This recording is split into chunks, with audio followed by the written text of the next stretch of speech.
Hello and welcome to theartofmoneysaving.com on this very, very warm, hot day in London. I've chose this day to talk about Transferwise. Now, Transferwise has 99,081 rating reviews on Trustpilot, and it's a service that's used by many, many people. It's loved by myself. I think it has a lot to offer, but I'm going to look at some of the pros and some of the cons. No way! And test the waters, see, is this product really worth using? Stay tuned.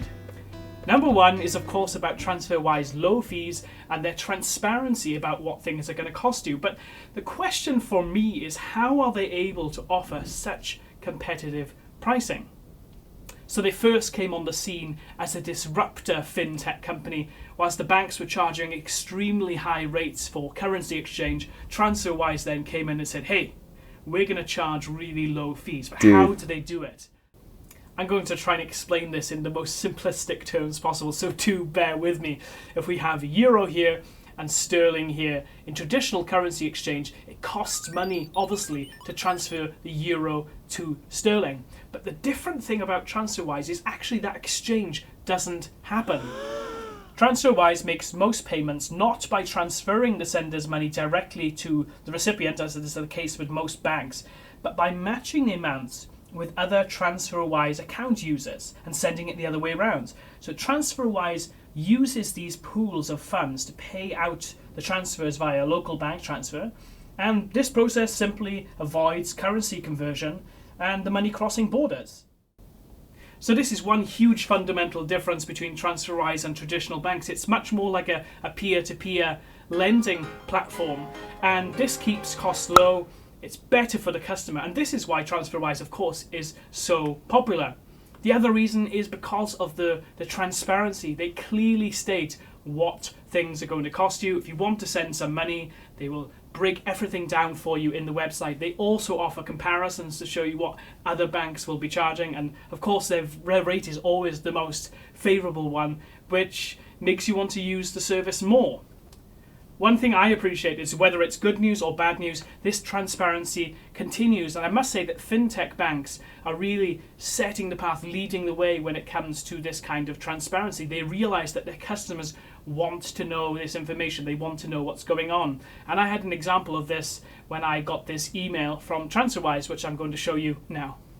The new fee to convert euro to sterling is 0.33%. They then go on to say how this affects you, what your fees pay for, and why we're making this change.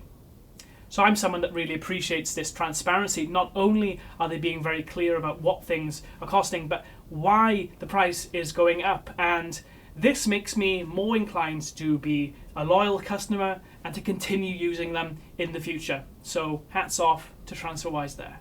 So positive point number two is all about the speed of the transactions. And for me, it's always very, very fast. I normally convert from sterling to euro or euro to sterling, and it happens almost instantaneously, extremely fast and efficient. And this just makes life a little bit easier. You don't have this currency conversion that's actually happening, which is how the speed is so fast and efficient. So another thumbs up there for Transferwise.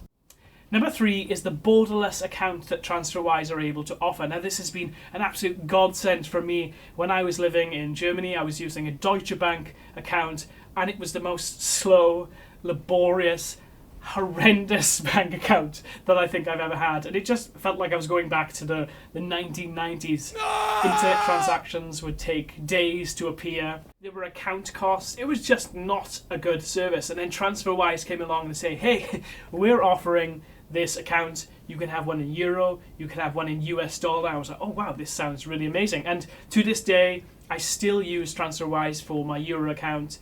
It's really, really, really fantastic and makes just makes life easier. It's one less thing to worry about. There are no charges to use the account as well. There's no annual fee or anything like that that's involved. Only when you're using it to transfer money that there are these fees. Positive 3A, the subclause, is all about Transferwise's referral scheme. So I had 3 friends that I referred to this Transferwise scheme. They transferred over an amount of £200 or 200 euros, I forget what it was, but I got a £50 reward, which I think is really, really good. So I was £50 up, which probably covers all of the fees that I've used for Transferwise over the years. I don't know. Maybe that's not true, because I do tend to use it quite a lot. But I thought it's a good incentive when costs are low, when the customer service team are excellent, then it's a no-brainer. So maybe think about referring some people if you're going to use the service yourself. You know, I work really hard doing these videos, and a way of showing your appreciation would be to like and subscribe. So now, of course, we have to speak a little bit about the negative. So negative number one is, of course, there are no branches. It's a fintech company. We're used to that now if we're banking with Starling or Monzo, any of these companies. And for most people, that won't be a problem. But I did have one experience where my Euro bank account details were changing, and I wasn't informed about this. Now, it was a change that was happening over a series of months, so there was no big deal, no big panic. But had I not logged in to see that, or I didn't catch it, maybe something would have happened. And I just thought that could have been a little bit clearer from Transferwise. You need to kind of keep an eye on the account if you're going to be using it. And it's just one of those things, you're not going to get a letter like you would from a brick and mortar bank. So you have to be mindful, keep checking the app, keep up to date with what's happening in the account, different account settings. And it's just one of those responsibilities that you have having an online bank. Negative number two is that Transferwise does not have FSCS protection. And all brick and mortar banks must have this protection in place. So it means your money is safe up to £85,000. If anything happens to go wrong, if there's a big recession, the bank closes and they go bust, your money is protected by this scheme. And Transferwise don't have this scheme in place, but they do have an answer for this question. They then go on to say, and I quote from their Facebook page, "The reason we don't have FCS protection is because we're not a traditional bank. We don't deal with loans or high-risk investments, thus there is no need to insure it since we aren't risking anyone's money." Peer-to-peer lending in the UK is fairly unregulated. It's just a new thing. We don't really understand entirely how it works. Yeah. And I'm just wondering whether in 5-10 years' time, whether the government really are going to start clamping down or bringing in some new legislation for peer-to-peer lenders. And then in turn, will this force Transferwise then to put up their fees if they're going to start getting wrapped in a lot of red tape? Well, we'll have to see, but for the time being, it means that Transferwise are able to offer these very, very cheap fees, and I'm definitely one of the people that's willing to take advantage of that. So let's look at some of the reviews on Trustpilot, because I think it is an important question to ask. If you're going to be using the service and holding a lot of cash in the bank, then you need to be very, very careful about how you feel and do your research about this company. So let's look at some of these comments. Unreliable. Can deactivate your account for no reason without any explanation or notice. I've used Transferwise for 3 years. I use it every month to transfer money to my family. I have only one account and have never breached any security guidelines or anything.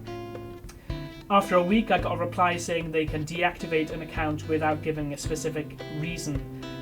Another review reads, blocked after 1.5 years, all my money is stuck. No way. So this is something for you to think about. If you're comfortable with holding cash in the account and realizing that maybe you couldn't get that money for 60 days, then it's no big deal. But if you're keeping all of your money in your account as your main source of income, your main bank account, then be a little bit wary about that. And that is certainly one of my hesitations about using online banks.